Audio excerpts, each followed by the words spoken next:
The blonde man strapped the red chest piece to his armored vest. "Agent Red, online," the computer voice said. The dark-haired man strapped the blue chest piece to his own vest. "Agent Blue, online." Agent Red picked up a white laser pistol. Agent Blue grabbed the black pistol. "Aligning gate." The room they were standing in was suddenly lit up by rows of purple grid lines, revealing that they stood at the end of a long hallway. "Corridor active."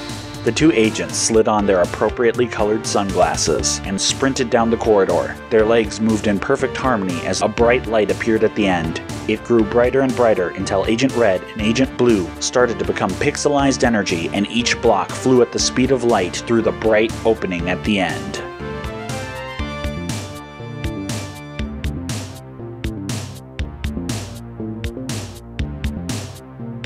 Great gods entered our universe at its creation. They fled from an incomprehensible conflict known as the Great Celestial War. They slumbered, healing their wounds, planets and stars forming around them. But this universe is not the only one. These are the tales of those that cross between the dimensions, seeking to right the wrongs and balance the scales. These are the stories of Agent Red and Agent Blue.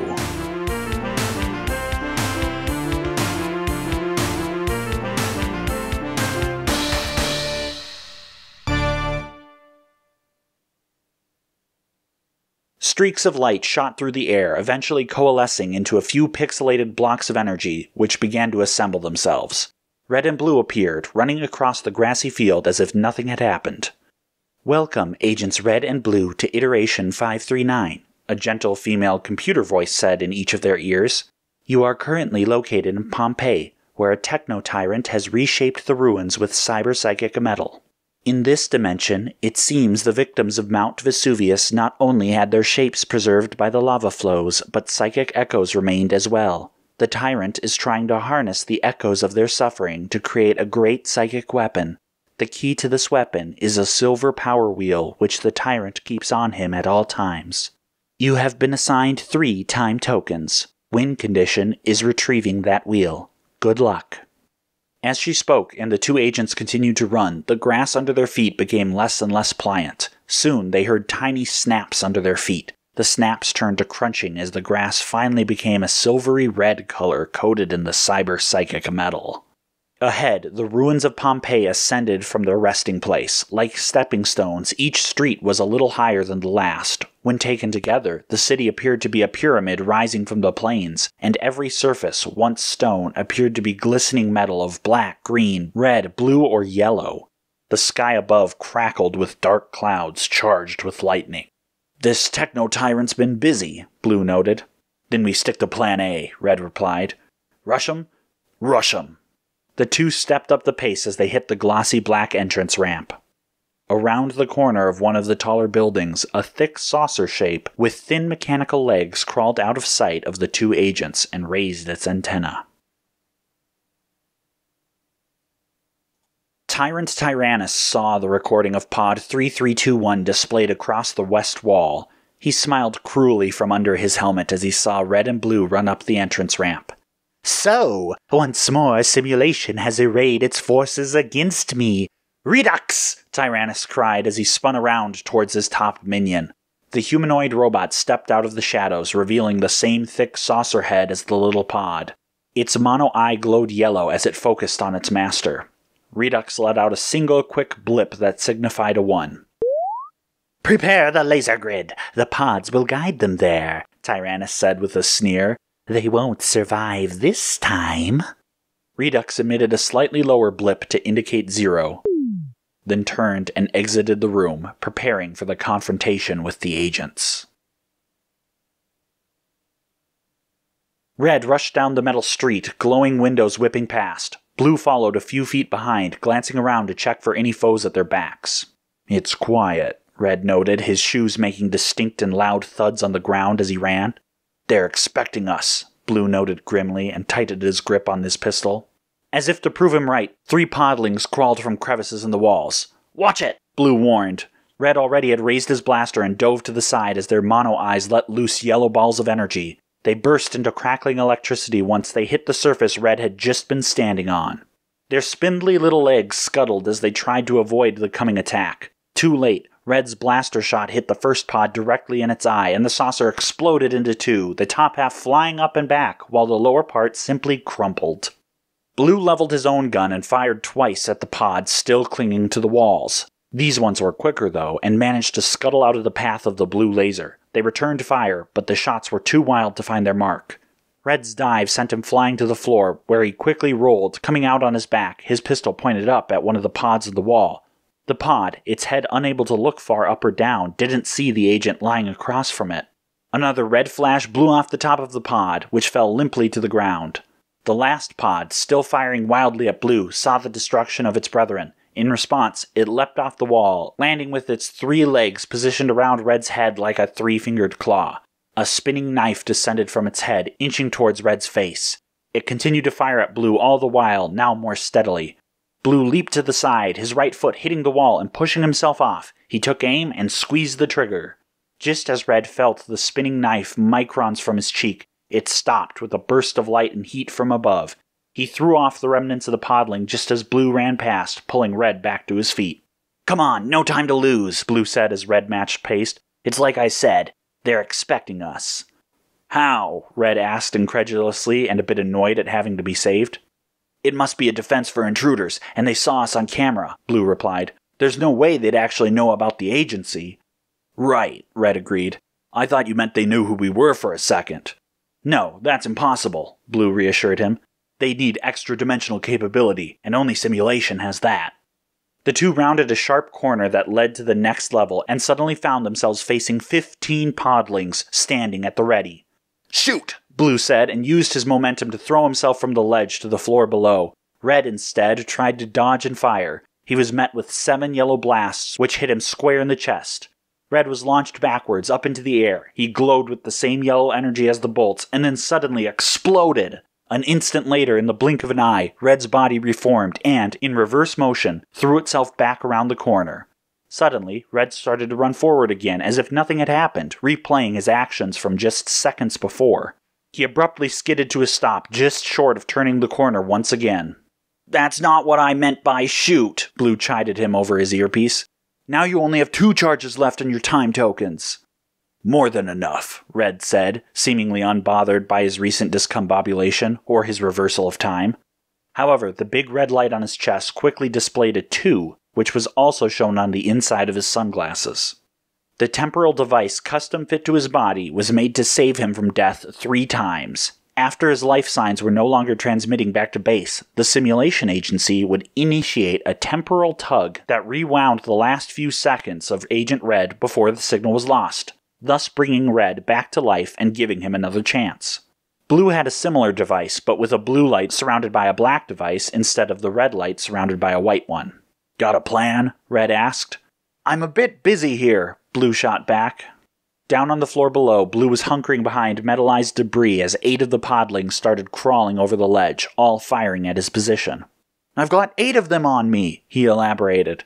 "Sounds like even odds to me," Red said.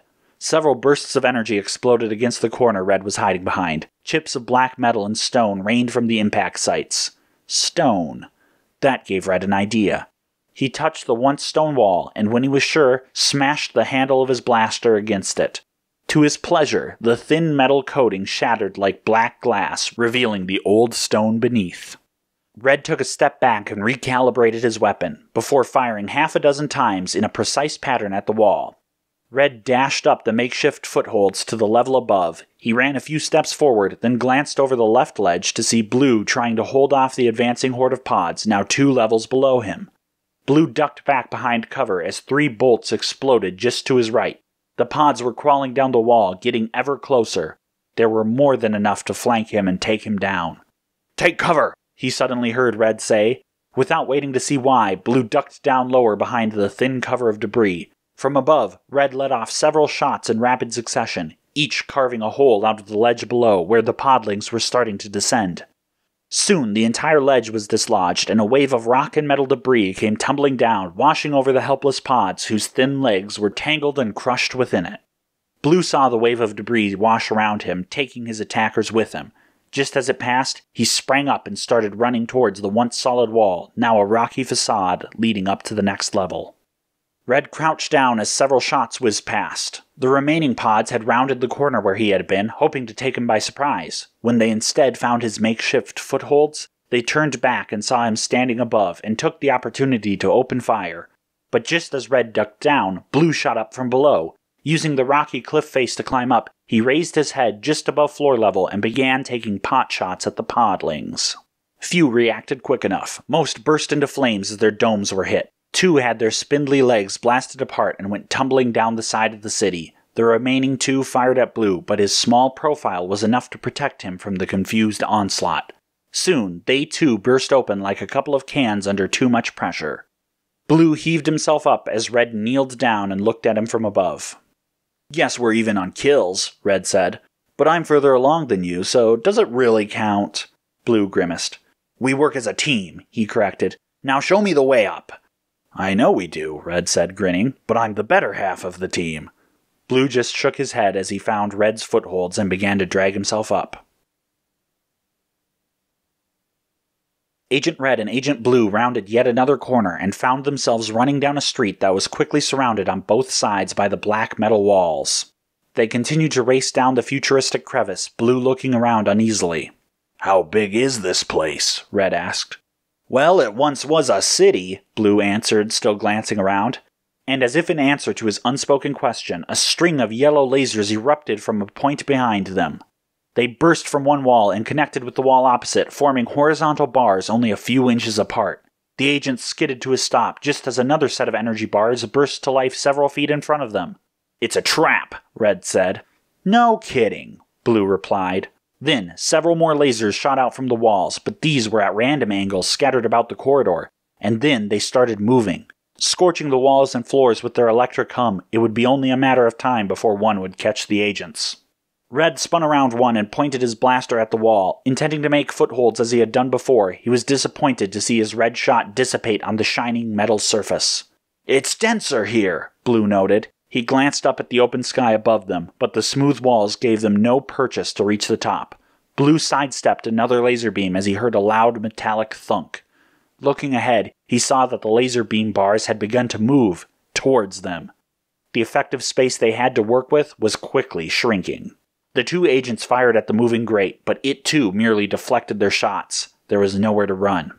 "Quick, we have to think of something," Blue said. "Maybe if we—" "I've got it," Red said and charged ahead, straight at the oncoming wall of laser. "Wait!" Blue shouted, but it was too late. Red dove straight through the energy bars and was instantly vaporized. The bars kept speeding towards Blue, but an instant later, Red rematerialized. Even as he was rewound a couple of seconds, the movement of the bars was great enough to keep them past the point at which his body rematerialized. Now on the other side of the obstruction, Red spun back towards Blue. Even as his module changed to 1, he called to Blue, "Come on!" Blue looked like he was going to argue the point, but the bars were closing in too fast. Dodging several erratic laser beams, he too leapt into the deadly mass of lasers. And an instant later, he reappeared next to Red, 1 life fewer. "How was that?" Red asked. "Reckless and unnecessary," Blue replied sharply. "I thought it was pretty clever. We have extra lives, we might as well use them." "Not if we don't need to," Blue scolded. "If you had worked with me, we could have—" A bright yellow beam arced out of nowhere and pierced Blue's armor. Blue's mouth fell open in shock and he fell to the ground, only to rematerialize a moment later. As soon as he did, both Red and Blue dove to the side in hopes of finding cover, but the open corridor they were in offered no protection at all.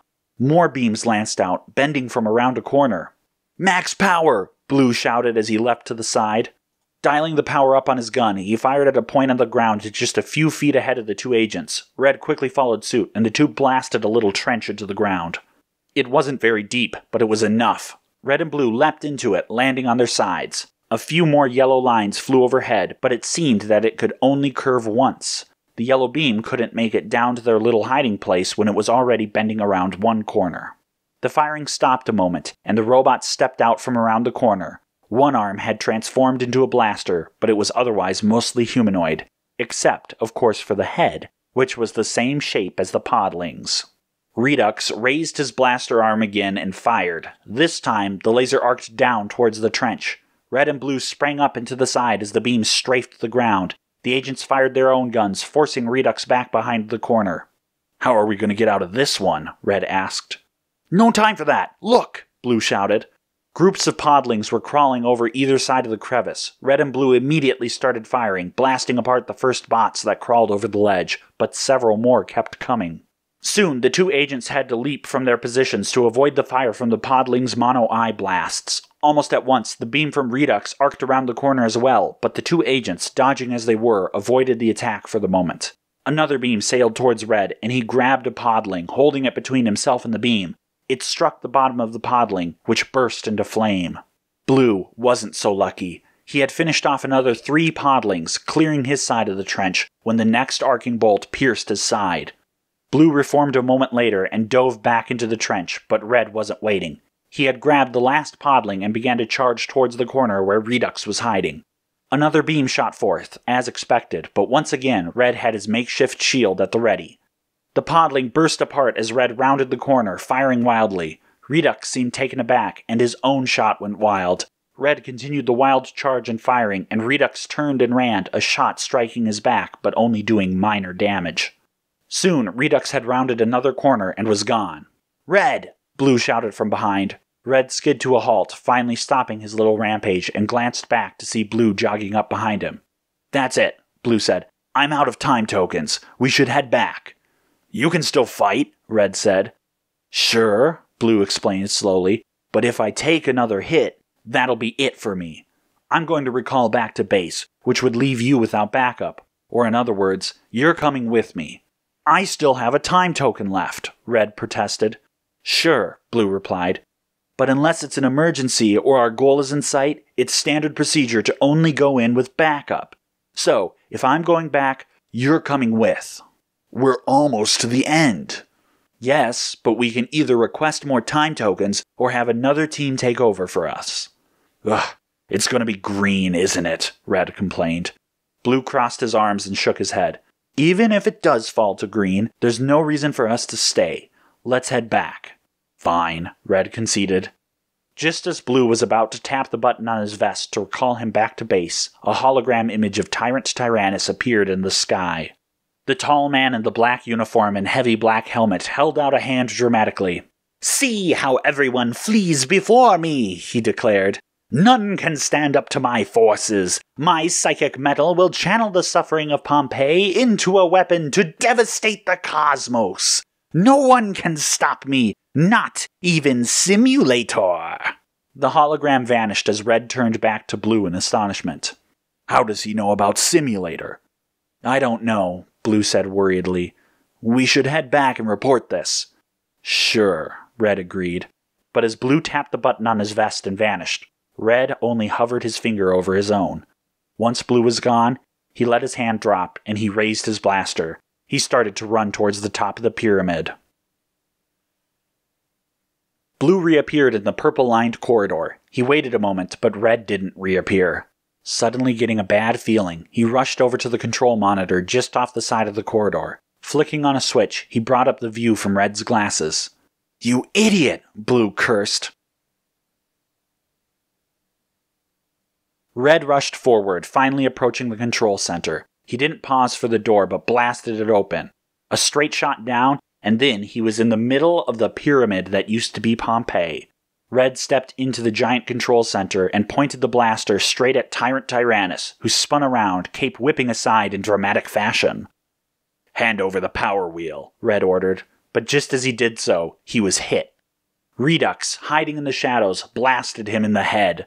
With his last time chip, Red was reverted to his previous position, standing in the doorway, Redux's blaster still pointed right at his head. Redux beeped to 0. Even without the translator, Red understood. Angrily, he dropped his own weapon. "Excellent, Redux!" Tyrannus cried and picked up the blaster. With his cyber gauntlet, he crushed the weapon into sparking bits. "You foolish boy," the tyrant continued condescendingly.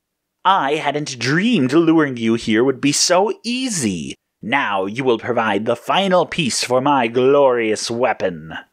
He gestured behind himself dramatically, and Red saw a pillar of complex machinery like an altar in the center of the room. There was an empty slot atop it, and above that there was the power wheel. A large silver circular object, sparkling with power and rotating slowly above it all. Redux stepped closer and grabbed the central core of Red's vest, ripping it out. Blue watched in horror on the monitor. He immediately ran from the room down the halls of the headquarters until he found the central computer room. "Chroma computer!" Blue called. The large monitor in the central pillars sprang to life. "Hello, Agent Blue." The computer which controlled most of the logistics and even command of Simulator sprang to life.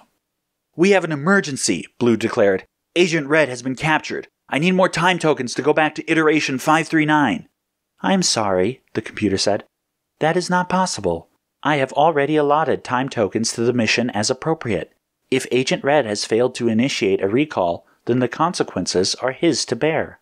"That's not fair," Blue blurted. "We can't just leave him alone."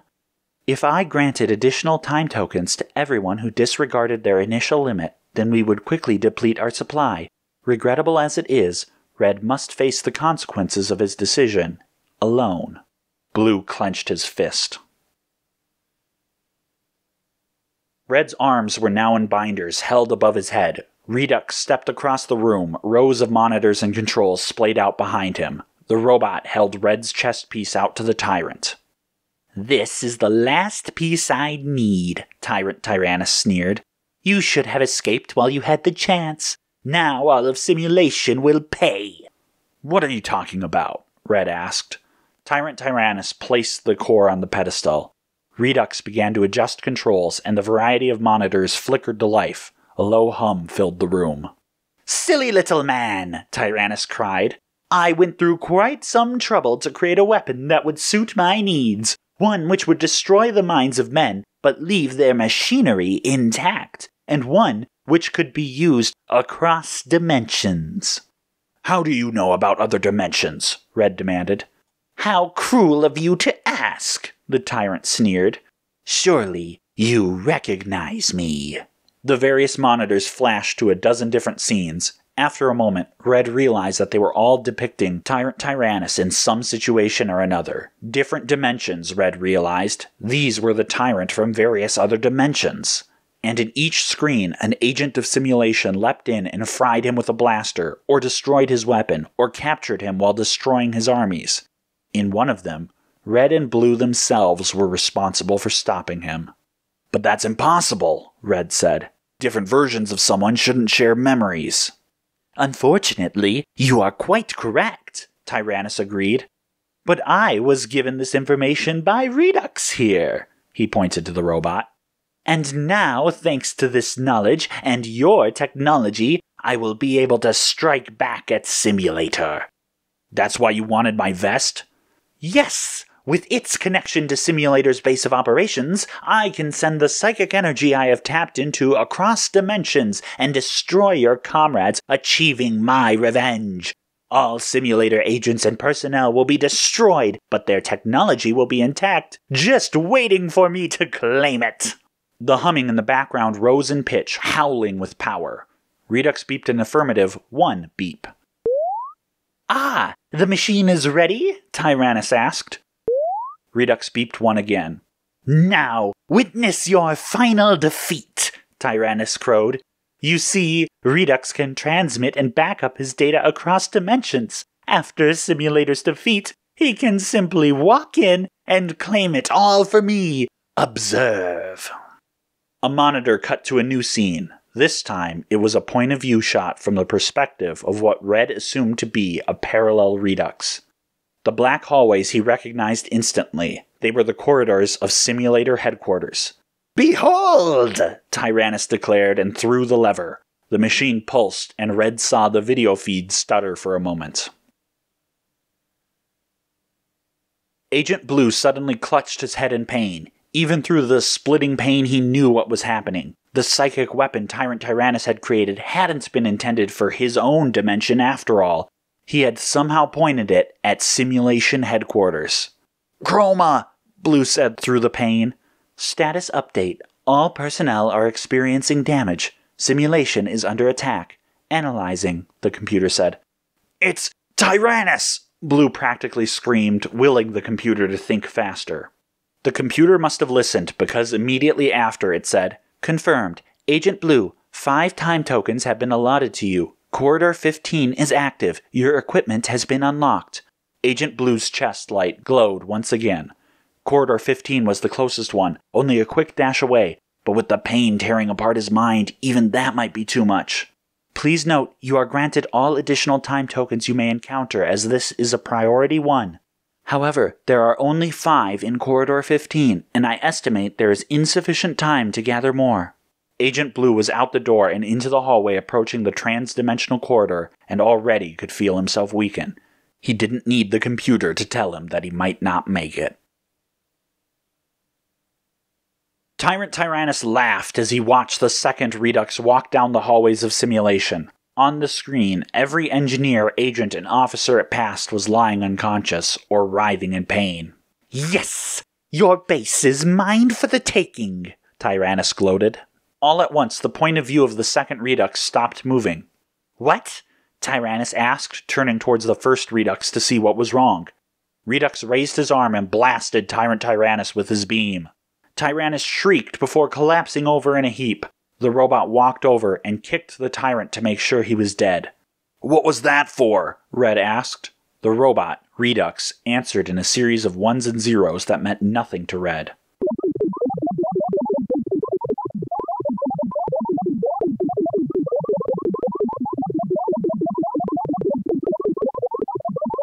"Sorry for asking." The robot raised its blaster arm towards Red now. Agent Blue reached Corridor 15, knees weakening every second. He collapsed next to the supply door, which slid open as he approached. As Chroma Computer had stated, there were 5 time tokens. He reached out and grabbed them clumsily, knocking one to the ground. Blue had just finished inserting the other 4 when he heard a blaster bolt from just outside the corridor.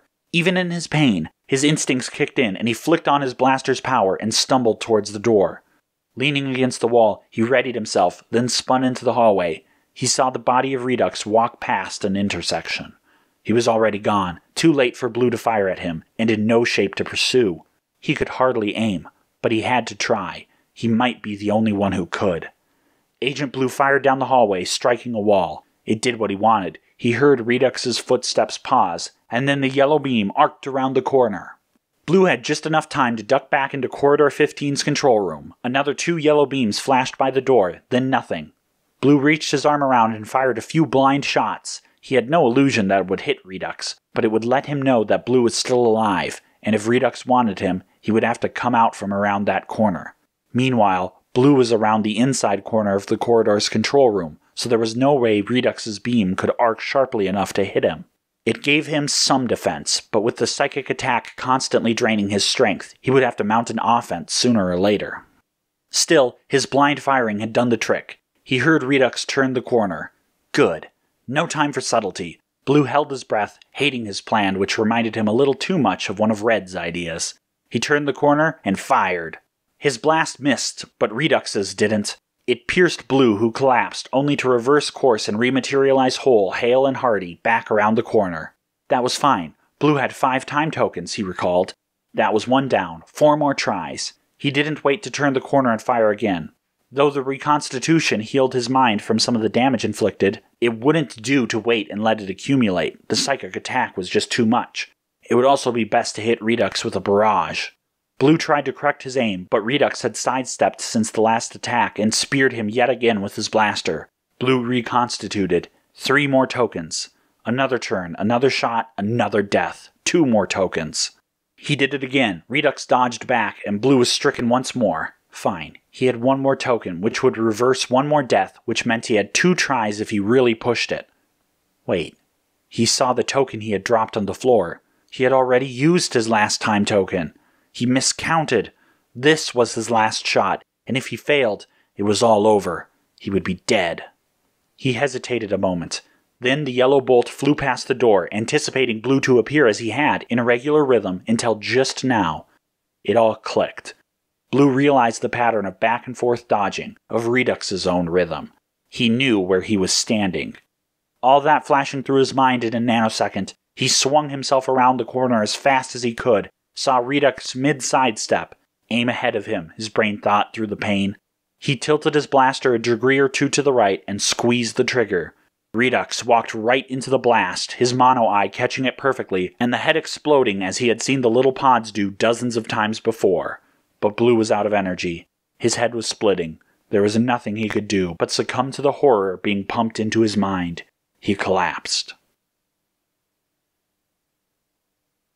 Red saw the monitor behind the first Redux dissolve into static snow. At that exact same moment, Redux paused, obviously reacting to the disconnection with his counterpart. It turned back to the controls of the psychic weapon and cranked it up a dial. Then, turning back to Red, in a burst of light, Agent Blue flew into the dimension. No, flew wasn't exactly the right word. He was being carried. Carried by the body of the second Redux. The still active Redux spun around as fast as it could and fired. Blue was slower to the draw, his senses suddenly returning to him now that he was outside of the psychic weapon's range. But it didn't matter. The yellow beam from Redux hit his counterpart's torso, which absorbed the attack while Blue was unharmed. Even as the body collapsed, Blue fired 2 shots. One whizzed right past Redux while the other blasted apart his left arm, but this hardly slowed down the robot. His second shot pierced Blue's chest piece, but it hardly mattered. Blue had installed the final time chip and was quickly returned to life, the temporal tug repairing the chest piece as well. Blue fired once more, this time at the psychic device, before tapping his chest piece and vanishing before another yellow beam could finish him off. Blue's bolt struck the device and it started sparking. Although Blue had failed to take down Redux, he had distracted the robot by damaging the psychic weapon. Redux rushed over, transforming his right arm back in order to try to effect repairs.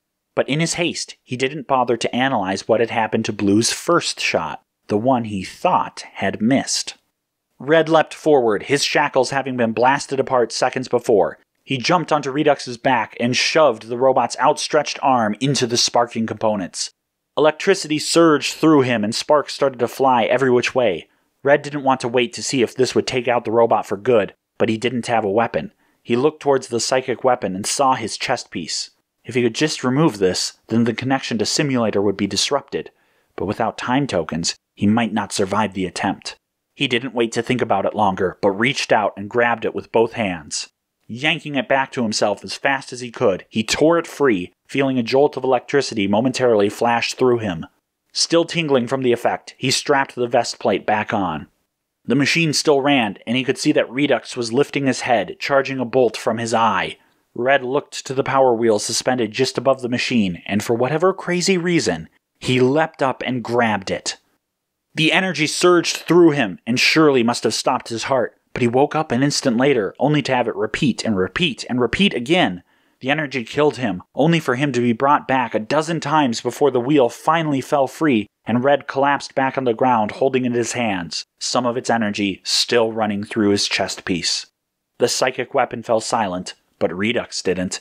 He fired the massive ball of energy that was accumulating at his eye. Red didn't have time to react, but fortunately, he didn't need to. The blast struck the power wheel he was holding in front of him, and bounced back in a perfect line to Redux, whose entire body exploded in a shower of sparks and debris. "That was crazy," Blue chided, shaking his head as Red finished his report. "Maybe," Red shrugged, "but it worked." The two were recovering in the infirmary, though neither had serious wounds. Red needed a serious checkup, but so far, things looked good. The silver power wheel sat next to him, leaning against his bed. "As soon as you grabbed your chest piece, you should have warped back to simulator. You had cut off the attack. We could have resupplied and taken out Redux afterwards." "Well, I didn't think of that," Red explained, not too patiently. "And that's the big problem," Blue sighed at the floor. "I keep telling you that these crazy stunts are going to get you in big trouble one day. You're going to find something that can't be reversed. You were fortunate that the power wheel somehow turbocharged the vest. If it hadn't been for that dumb luck, you would have been fried." Red scratched the back of his neck. "Yeah, that wasn't pleasant," he admitted. He would probably have nightmares about the constant limbo between life and death, but he wouldn't let that show. "But how else are we going to beat Green's high score?" "Ugh, if he finds out about this," Blue groaned. "Tell you what, maybe Chroma Computer can classify the whole Power Wheel fiasco. Didn't we just tell Green we outsmarted Redux? Excuse me, Red said mock haughtily. I outsmarted Redux? If we're stretching the truth, I get some glory too, Blue shot back. Ugh, fine, Red conceded. By the way, what was up with you riding in on his other body? Oh, that. Well, after I blasted him, the psychic attack got the better of me. I couldn't make it to the corridor. Fortunately, Chroma Computer was able to hack into what remained and picked me and the last time chip up. He ran me through the corridor and you know all the rest. For the record, when we're trying to one-up Green, that was all my idea. Of course, Red agreed wholeheartedly. I'm kind of surprised Chroma Computer could still hack into him with his head blown off. Yeah, Blue frowned. It seems he has a powerful interdimensional transmitter and receiver built into his chest cavity. That was fortunate for us this time, but it means he probably backed himself up again, Red finished the thought. Yeah, and we still don't know where he came from, what he wants, or how he got interdimensional travel. You know that means we're going to run into him again, Red sighed. But enough mysteries for today. I died like 100 times. I'm hungry.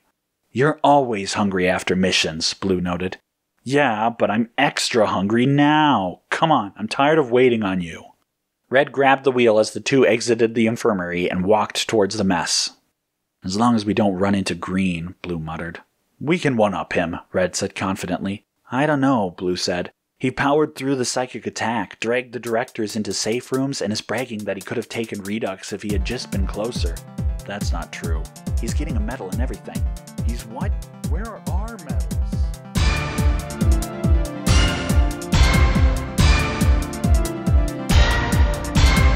Next time!